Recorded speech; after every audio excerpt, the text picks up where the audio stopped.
actions of Iran have shocked the civilized world. Let's go! Shred everything! Our embassy has been seized and more than 60 American citizens continue to be held as hostages. If we're going to go, then we need to go now.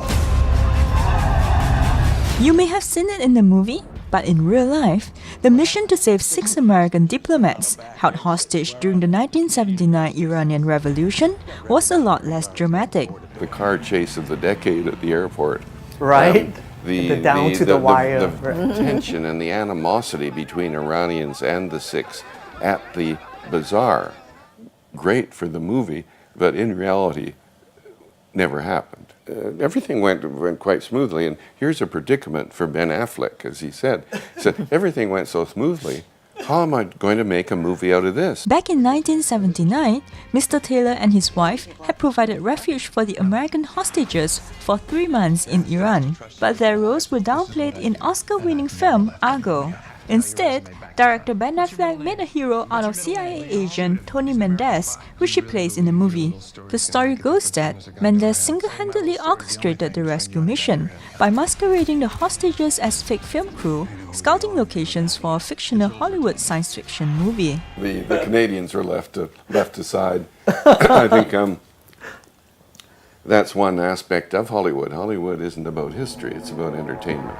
Mr. Taylor, who is played by Canadian actor Victor Garber in the show, said he was not consulted for the movie. He was also not invited to Argo's world premiere at the Toronto International Film Festival last year, but he eventually got a call from Affleck. It was a Canadian story. Essentially, all of a sudden, you saw it in Toronto on the screen, and it became a U.S. story with some Canadian elements. I think that's one point that was aggravating to Canadians. Canadian reaction prompted Ben Affleck to phone me and ask if I had some issues. And I said that essentially Canada has issues. Okay. Mrs. Taylor, who's played by Paige Leong in Argo, also raised concern over how Iranians were portrayed in the movie. And the other thing about the movie that it tended to portray Iranians as all being fanatic and very concerned with their own problems. But in actual fact, that is not true, because the places that I was working, for instance, at the blood transfusion service, all of my colleagues were very protective of me. When it was time to leave, when Ken had the final preparations made, I hadn't been paid for 6 months, and the check at the Pasteur Institute came on the very last day, on Saturday afternoon. I was to leave on Sunday, so I had no way of cashing it.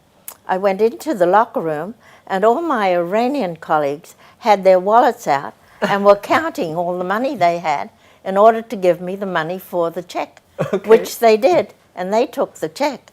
And I don't know whether they were able to change it. I'm hoping they did.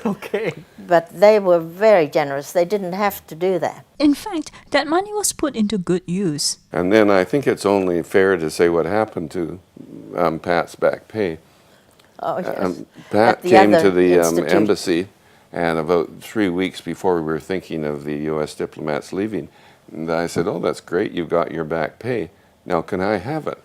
Pat said, "Well, why? Why would you want my back pay?" I said, "Well, I've got to buy airline tickets for the U.S. diplomats."